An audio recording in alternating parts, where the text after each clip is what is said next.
Hello there guys, and welcome back again here to my YouTube channel, and for today's video, I'll be sharing you the future pet that will be available at Ragnarok Origin Global, and this is one of the most powerful pet when it comes to damage, and that is Antasha B.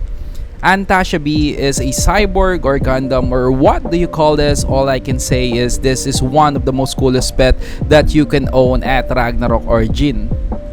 And again guys, if you are new here to my YouTube channels, don't forget to click the subscribe button and to get more updates on my Ragnarok Origin videos. And I'm also providing pilot services, discounted top up. If you are interested, you can message me on my Discord channel. I will put a link on the description below. So without further ado, let's get started. Antasha B is a limited event gacha, and you need a different pet coupon gacha to get this. And like what I've said on my previous video, it doesn't give you a 100% chance to get the Antasha B, so it's still random. As you can see in this video, I still get some random S pet like the Earth Lord, and that's the scam that you will encounter, and that sucks. And I really hope that they will change it once they release it at Global. This pet still got 4 evolutions. So first tier will give you a drone, so next it will evolve into a cyborg, and I know that's what you want, so expect to spend a lot of nyan. And for those people who is asking how much nyan you need to get the tier 10, just to answer your question, you need at least 250k nyan to 500k depending on your luck. Here is a quick spotlight on how Antasha B skills work.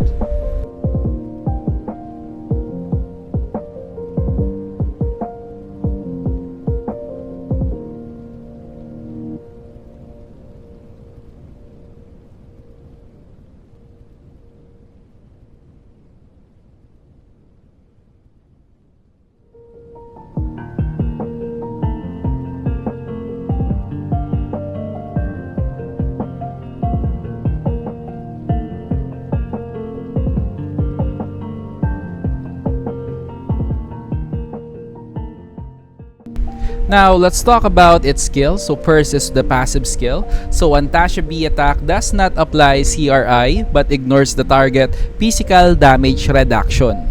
Next passive is every time the owner casts a skill or normal attack.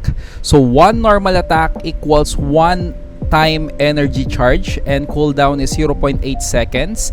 And every charge is twice when Antasha B attacks. So 1 for your every single attack or single use skill, and 2 every time Antasha B attack, and can be charged up to 12 times. The effect of that is physical damage increase by 2% for each energy, and the physical damage increase by an additional 20% when the energy charge reach 12 times. Cooldown is 15 seconds.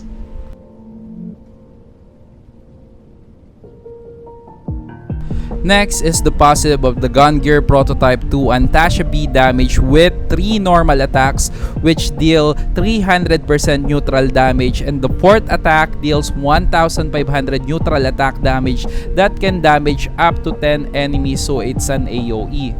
This one is the Proton Blast that you can see on the previous video. So after 3 normal attacks, it will cast the AoE Blast. And just a reminder, the ASPD of Antasha B does not apply more than 100%. However, if the ASPD exceed 100%, you get a 0.5 physical damage bonus for each 1% excess of active skill. Next is for the active skill. Liberation of the Light. Antasha B consumes all the charge energy to inflict damage on one enemy. Target and fire an X-ray in the air. Each laser deals 1200% wind physical damage. One X-ray can damage up to 10 enemy each time. Next is the tier 2, which is the enhancement of Antasha B. Antasha B can now create a floating cannon to aid in combat. One floating cannon deals 100% wind physical damage every 1 second. And floating cannon increase the damage that Antasha B deals to monster by 30%. And one floating cannon ignores depth and magic defense by 15%, and each time Antasha B kills an enemy it acquires a new floating cannon, can hold up to 2 at a time. And if Antasha B dies while floating cannon are created, a 2 floating cannon are destroyed and Antasha B is resurrected. Another effect for the tier 2 is Valkyrie Blessing. When Antasha B is on battlefield, the owner attack and magic attack is increased by 20%.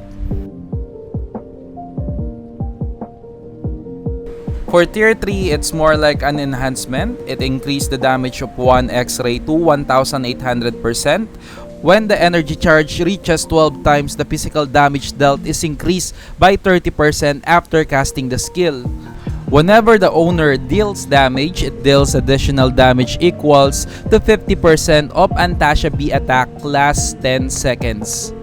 Next is tier 4. It increased the amount of floating cannon that Antasha B initially acquires by 3, and the amount of that can be held at one time also increases. And now floating cannon deals 180% attack damage and deal 50 damage to monsters, and the ignore defense and magic defense is increased by 25%. And this is the most OP part. The Valkyrie's Blessing now shares the owner's PvP damage bonus and PvE damage increase properties.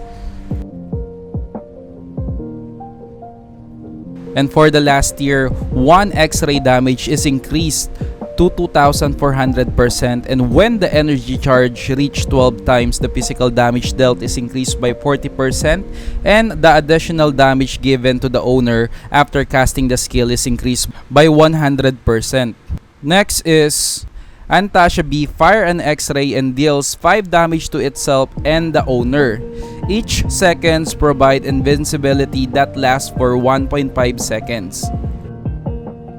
Now let's move on to the 2 A-class pet, which is Darkness and Twinkle. And here's a quick spotlight of this pet.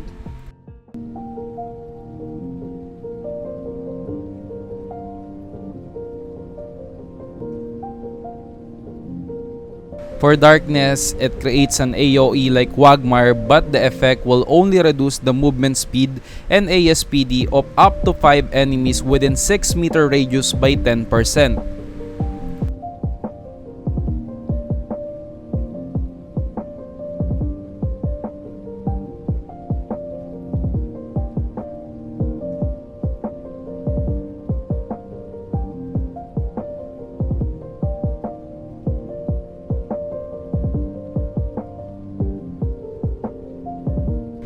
Next is Twinkle, and here's a quick spotlight of this pet.